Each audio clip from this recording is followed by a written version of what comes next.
Hey guys, so for this video we will be creating this look with Subculture. It's a nice green and yellow look. So yeah, let's get into the tutorial. Okay, so the first thing we're going to do is prime. I just use the primer potion. Honestly, primer doesn't really matter to me. I feel like it doesn't make much of a difference. I mean, it's never made a huge difference on me. Then again, I've never really had problems with like shadows creasing or anything. So yes, primed. So I'm going to go into Subculture. I'm going to go in with a big brush with Dawn on it, just to use as my transition shade. So I really like Subculture. I have a review up on it. Today I'm going to recreate one of the first looks I did with the palette. I really like it. People liked it on my Instagram. So yeah. So we're going to go into Edge, which is the yellow, and we're going to put it on the inner corner. The look is very green, and I just kind of like the idea of yellow. Also, I just really like yellow.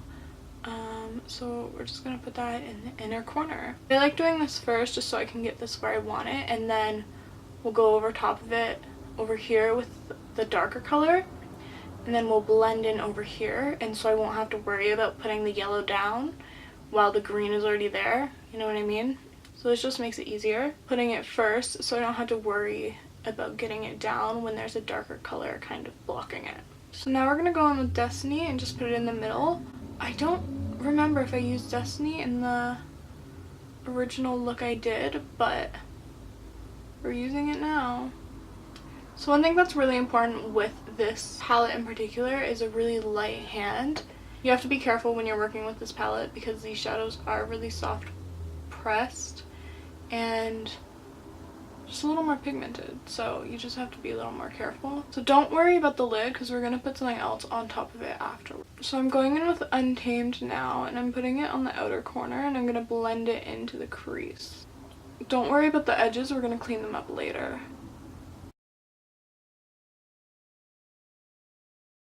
So now I'm going to go in with Axis, just in the outer corner more, just to add a little more dimension. I like adding a lot of shades, so there's a little more dimension and it's not just one shade, you know what I mean? I'm going to go in with Destiny again and just kind of blend it all together. I'm going in with Edge again just to make that yellow a little more vibrant and to make sure it's all blended.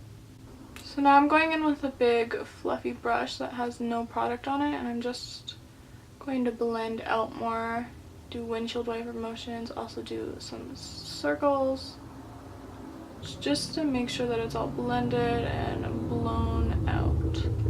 I'm going to go ahead and go in with Dawn, which is just the brown, and put it in the middle of the lid. Since this is a halo lid, I kind of want to try to neutralize the lid a little more, just so the color will show up evenly. I'm going in with All Star now just because I want to, and that's what I did in the original look.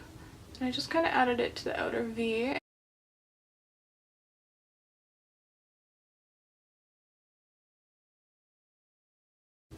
Looking at the look, you would never really think that I would put that reddy purple color in there, but I think it adds a little more dimension.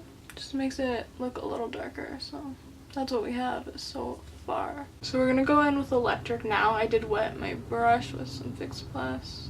I'm just gonna put this in the center of my lid. I'm kind of just patting down my brush and then swiping a little bit. Just because I feel like it doesn't really work that well when you just pat, and when you swipe a lot, it kind of takes away from the color. So I like to put the color on the middle of my lid, but then when there's less on my brush, I like to put my brush more towards the corners and then just drag it in when there's not much on it, just so we can have that blended look. I'm not going for a super structured halo eye. I'm just going back in with the yellow and bringing it in the crease a little more. Now again, I'm going in with a fluffy brush that has no product and just blending that out. So I'm going to go clean up the fallout off camera, put on some concealer, and then do my brow, and I'll be back. So after cleaning it up, there's a bit of a sharp line here, so I'm just going to blend it out with the brush that has nothing on it. In case you're wondering, I used the ColourPop No Filter Concealer and the ColourPop Brow Pencil in Blonde. used the newer one, the one that retracts. I don't know how I feel about it. Yeah, so I used the Brow Boss today. I think I like the other brow pencil by ColourPop more. So again, we're going to start with the yellow just because if we start with green and all the other colors, it might be hard to get the yellow down. I generally like to start with the lightest color there is because then you have it down and you're chilling, you know? So we're going to go in with a little bit of Destiny now and just put that more in the middle towards the outer. Going with Untamed and Axis, I just mix them together on a brush. I'm just going to put this more in the outer corner. Again, going in with a bigger blending brush that has no product, just blending it out. So we're going to add some more of All Star on the outer corner in the lower lash line. Just going to do it in like a messy V shape, and I'm going to blend it. Taking this brush right here to blend it out. So I just went ahead and put on mascara. I used the Marc Jacobs Velvet Noir Major Volume Mascara. Now we're going to highlight. I am using Cube, and I'm just going to put that in my inner corner. I did wet my brush. I love Cube so much. Wow, it's so pretty. I'm going to put it under my brow bone as well. And there you go. This is the finished look. Thank you guys for watching. If you liked it, leave a like. Also subscribe to be notified when I upload new videos, and I'll see you next time.